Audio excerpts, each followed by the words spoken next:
Salut. Dans cette vidéo, j'avais envie de parler du rapport à l'argent. Parce que souvent, dans le développement personnel, vous savez, on parle du rapport à l'argent. Et moi, je trouve en fait que c'est quelque chose d'assez perverti. Pas l'argent, mais de parler de rapport à l'argent. Parce qu'en fait, l'argent, c'est quoi? C'est une monnaie d'échange. C'est une énergie de donner et de recevoir. Et donc du coup pour moi ça serait plus approprié de parler de rapport à l'échange.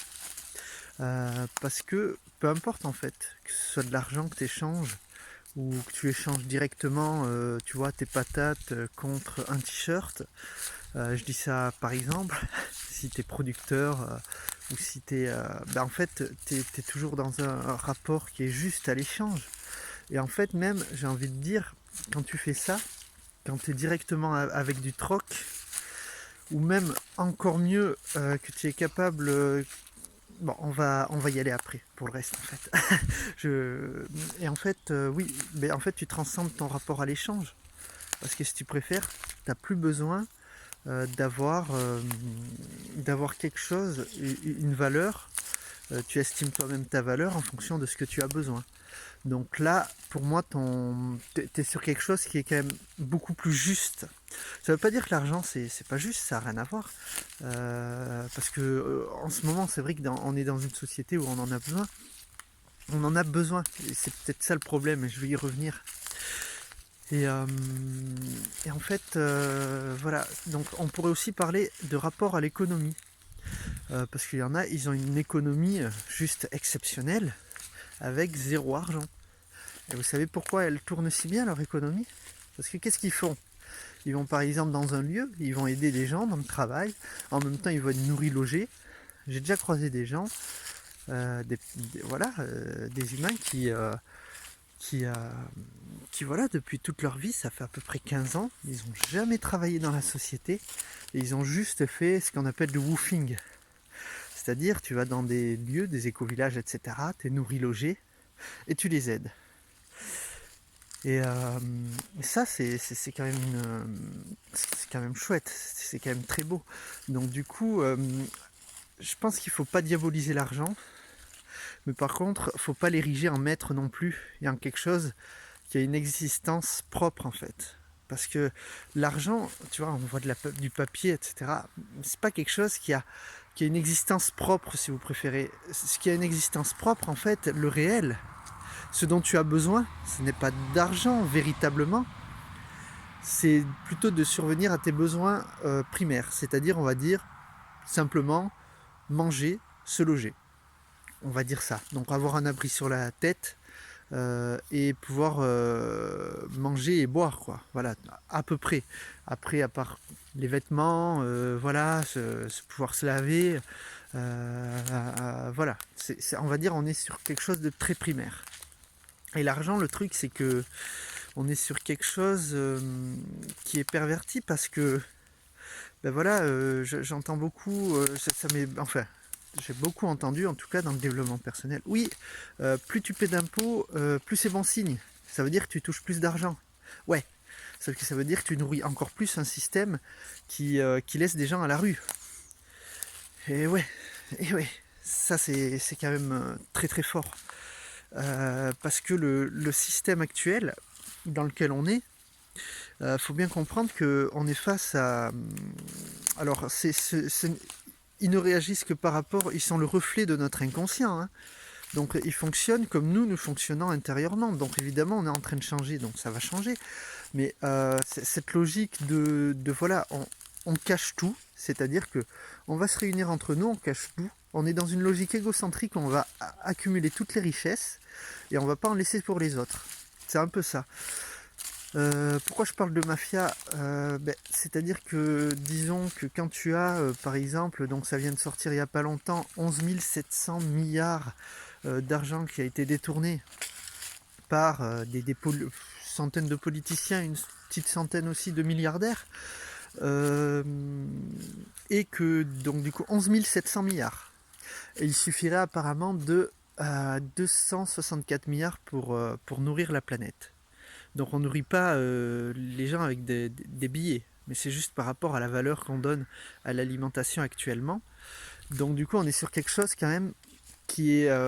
on n'est pas sur des gens qui veulent le bien, mais qui veulent s'approprier des richesses. Il faut bien comprendre que nous, c'est vrai qu'on est né dans des familles où, bon, il y a la valeur du travail. Les valeurs aujourd'hui, c'est quoi? Travail, argent. Ça devrait être la santé, le partage, tout simplement. Voilà. Donc c'est vrai qu'on est sur quelque chose qui est assez pervers, parce que l'argent, ça devrait pas être la priorité optimale. Admettons, on arriverait à vivre tous en autonomie. Vous voyez, on plante des arbres partout, on décentralise l'alimentation, tout le monde peut manger. Il y a 1 million de logements vides en France, il y en a 300 000 SDF, je crois, voire peut-être plus. Et, euh, et chacun a un logement. Il n'y a rien à payer. Chacun a un logement, chacun a à manger. Ouf. Les gens, c'est bon, ils soufflent. Ils n'ont plus besoin d'aller courir pour de l'argent. Par contre, est-ce qu'il y a un système à faire tourner derrière? Alors, le système à faire tourner, c'est quoi? C'est pour que des milliardaires deviennent plus riches. Alors que toi, tu travailles juste pour pouvoir manger et avoir un petit peu de reconnaissance extérieure via une belle voiture à crédit, etc. Tu vois comment fonctionne le système. Alors finalement, ça n'a pas d'importance. Fondamentalement, l'important, c'est de se sentir bien et pas d'avoir sa nouvelle voiture ou par exemple, peu importe ce que c'est, ou sa nouvelle télé qui va nous rendre heureux une semaine et après, ça va rentrer dans le moule de notre quotidien et de notre routine, tout simplement. Et c'est pour ça que c'est important aussi de savoir s'émerveiller de l'instant. Mais on est sur le rapport à l'échange. Ah, imagine, tu transcendes l'échange à un point où en fait, il n'y a plus besoin d'échange. C'est-à-dire que toi, tu fais quelque chose, c'est gratuit. Tu vas chercher ta baguette de pain, c'est gratuit.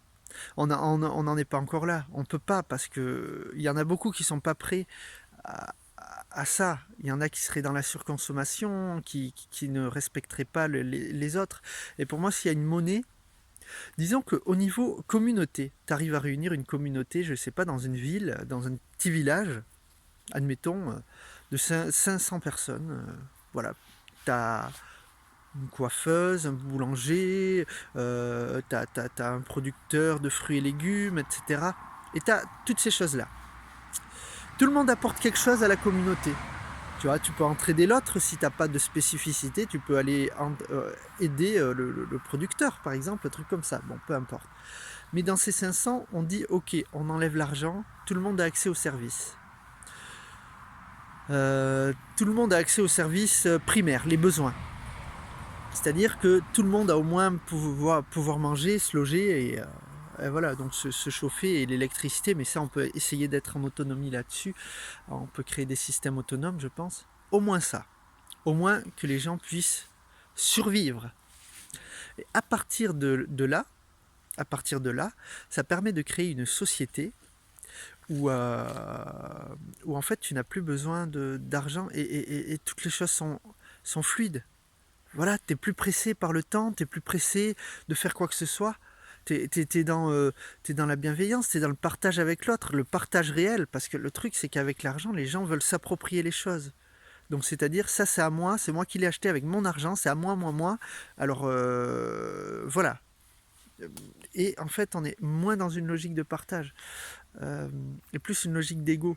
Et je dis pas qu'il faut enlever l'argent, je vais justement en venir. La communauté, t'as pas besoin d'argent parce que tout est proche. Par contre, tu peux effectivement avoir une monnaie d'échange pour échanger avec l'étranger, par exemple. Pas beaucoup, justement, il faut éviter tout ce qui est trop de transport pour les pollutions, etc., jusqu'à qu'on ait quelque chose de non polluant qui sorte, ou au moins qui ne soit pas interdit. Euh, mais avec l'étranger ou avec au niveau national. Pourquoi? Parce que peut-être que dans la communauté, si admettons, ben, à un moment, tu vois, au niveau des récoltes, c'est pas ça, t'as pas assez à manger, etc. Ben, du coup, tu vas devoir faire appel à l'extérieur. Et donc là, tu peux, on va dire, avoir cette monnaie d'échange. À part si tu as quelque chose d'autre à échanger en échange.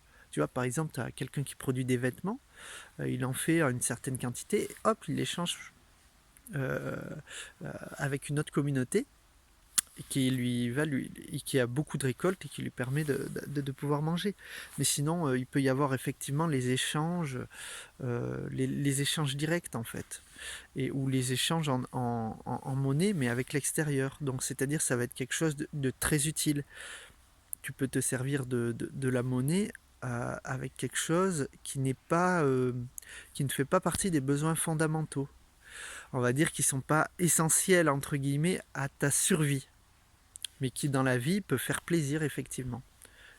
Comme ça permet à chacun de pouvoir, pouvoir avoir ses désirs tout simplement et survenir à ses besoins de manière totalement indépendante, autonome, dans l'entraide avec les autres, en coopération et de manière totalement fluide. Donc sans ce côté je dois serrer à la fin des mois pour manger des pâtes, tu vois.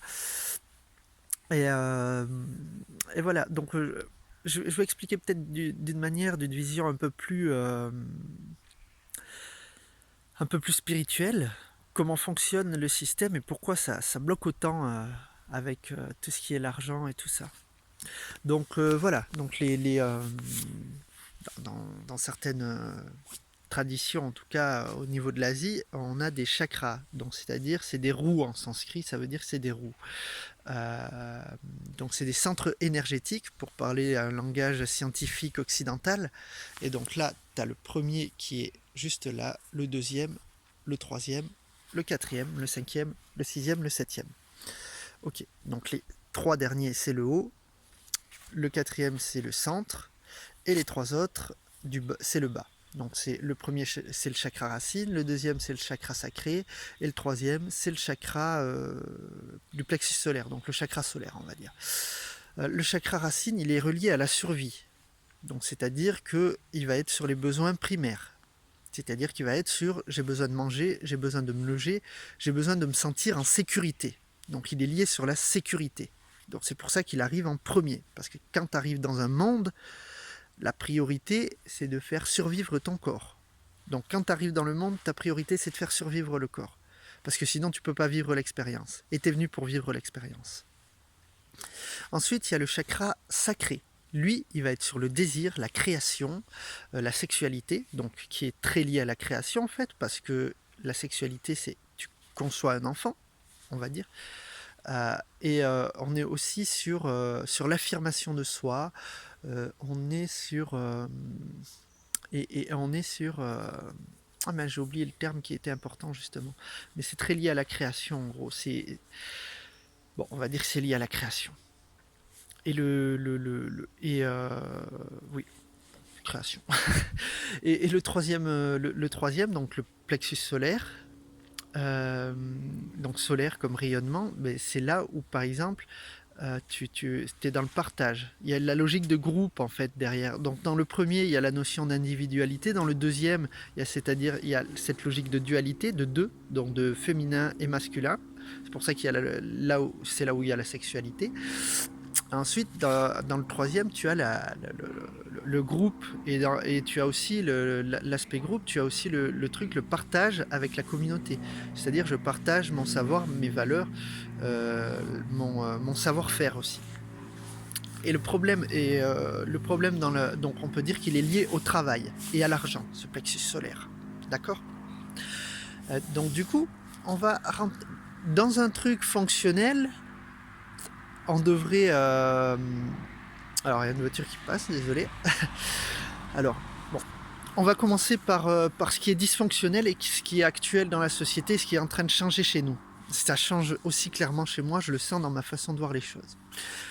Donc, ce qui est dysfonctionnel, c'est ok, je vais travailler pour avoir de l'argent, pour pouvoir survenir à mes besoins vitaux, c'est-à-dire manger, se loger. Donc je vais utiliser l'énergie du troisième chakra, donc c'est-à-dire on va dire le partage avec le groupe, je partage ce que je sais faire, pour pouvoir survenir à mes besoins. Premier chakra, chakra racine. Normalement on devrait monter de bas en haut, ou sinon il y a la logique, je crée mon entreprise, donc disons je vais faire mon désir, donc la création, le deuxième chakra, pour partager à la communauté, troisième chakra, pour survenir à mes besoins, premier chakra, donc la sécurité. Donc je vais utiliser une énergie, l'énergie du troisième chakra, pour survenir, pour disons, survenir à mes besoins, donc du coup obtenir la sécurité qui est liée au premier chakra. Donc c'est-à-dire qu'on va utiliser une énergie qu'on n'a pas, parce qu'il n'y a pas l'énergie qui monte correctement de bas en haut déjà. Parce que si tu veux faire monter l'énergie correctement dans la société, en toi-même, déjà, la base, c'est d'obtenir sa propre sécurité. Donc on peut avoir la sécurité même dans le monde actuel, même en utilisant de l'argent et tout ça, il n'y a pas de problème, et même en utilisant de l'argent pour manger. Mais en tout cas, c'est un peu un fonctionnement inversé. Donc en gros, avec le troisième, tu vas utiliser, tu vas travailler, et ensuite tu as tes besoins, et ensuite tu fais un petit peu monter d'énergie. Et en fait, ça serait beaucoup plus fonctionnel si, admettons, tu rentres là, direct dans la société, dans ce monde actuellement, et hop, tu as déjà de quoi manger et te loger. Voilà. T'es humain, tu as de quoi manger et te loger. Un animal, on est les seuls qui utilisent de l'argent. Hein. On est les seuls qui boivent du lait après 3 ans. Hein. On est les seuls à boire du lait de notre animal, par exemple. On est les seuls qui détruisent la nature. On est censé être plus évolué, d'après les dires, plus intelligent. Et en fait, pourquoi on se dit plus intelligent? C'est parce que les animaux, en fait, ils sont inclus dans l'intelligence universelle, en tant que groupe, on va dire. Donc du coup, ils n'ont pas forcément cet esprit autant individualisé que l'humain, et cette façon de concevoir le monde et de changer les choses et de créer et de faire de nouvelles choses. Et un animal, c'est vrai qu'il va avoir ses besoins. Il va aller vers ses besoins, en tout cas primaires. L'humain, il peut faire autre chose. Il peut faire autre chose que ses besoins primaires. Parce qu'on a cette capacité de concevoir le monde. Donc du coup, si on est fonctionnel, donc on a de quoi se loger et manger, donc on a notre sécurité, autant à l'intérieur qu'à l'extérieur en miroir. Ensuite, on a du coup, une fois qu'on a ça, on a le temps et on a le temps, et on peut avoir les idées pour créer. Donc du coup, utiliser cette énergie du deuxième chakra qui va être liée à notre désir. Donc on peut aller accomplir notre désir sans la pression de devoir manger. Donc même si c'est un truc très gros, très dur et très long à obtenir, on peut le faire. Et ensuite, quand on a créé cette chose, on peut le partager à la communauté, troisième chakra. Et pourquoi je parlais d'argent? Parce que imaginez un monde sans argent. Imaginez un monde sans argent. T'imagines, tu vois, par exemple, t'as des labos de recherche. Ils sont tous indépendants. Ils sont tous pour gagner leur pognon. Donc du coup, ils sont tous séparés et en compétition. T'imagines que si t'enlèves cette compétition et que tu mets du coup t'enlèves l'argent, tu mets de la coopération, chacun partage ses idées, et tu fais avancer les choses beaucoup plus vite, parce que tu peux associer les choses ensemble, tu peux associer les cerveaux, et donc tu peux avoir beaucoup plus de créativité du coup, qui n'est pas que lié au cerveau. Hein. Mais voilà, c'était juste pour expliquer ce point-là. Donc du coup, dans toutes les strates de la société, tu pourrais créer quelque chose de neuf, de fonctionnel, d'utile, de très intelligent. Et quand je parle de très intelligent, là on n'est plus sur une intelligence humaine, on est sur une intelligence vraiment universelle. Donc voilà, quelque chose de beaucoup plus conscient en fait. C'est pour ça que voilà, c'est pas à diaboliser comme énergie l'argent, mais par contre c'est pas à mettre en maître de nos circonstances. Il y en a qui font sans. Et pourtant ils ont un rapport à l'échange qui est juste exceptionnel. Ils ont une économie fantastique. Et pourtant, ils ont pas d'argent. Comment ils font? C'est vrai, on le fait souvent, on veut avoir plus d'argent. Pourquoi? Soit pour être mieux vu pour le regard des autres. Donc là, ça va être le côté voiture, télé. Soit pour avoir plus de liberté. Donc dès que je vais avoir de l'argent, je vais pouvoir souffler et subvenir à mes besoins sans rien. Mais c'est illusoire parce que, en fait, on est prisonnier du temps quand on fait ça. Alors que si tu es dans le présent, moi j'ai remarqué que moins j'avais d'argent et moins j'en étais esclave aussi. On est aussi possédé par nos objets. On possède nos objets, mais on est possédé par nos objets. Moins tu as d'objets, plus tu es libre. Et c'est pour ça que la logique nomade, il y en a certains qui sont nomades et ils ont une logique qui est beaucoup plus saine en fait finalement. Donc voilà, bon c'était pour cette vidéo, j'espère que ça vous aura plu. J'ai essayé d'approfondir un petit peu sur des choses un peu plus concrètes, sur l'échange, sur aussi au niveau, on va dire, plus spirituel, et donc sur notre fonctionnement humain concrètement, à l'intérieur, je veux dire, quand je dis concrètement, comment ça fonctionne et pourquoi c'est dysfonctionnel et pourquoi c'est difficile et pourquoi et comment on pourrait le rendre plus facile, tout simplement en changeant la société globalement. Et voilà, donc je vous souhaite une très belle journée. Donc cette vidéo, je la poste fin d'après-midi, donc très belle soirée. Et à très bientôt.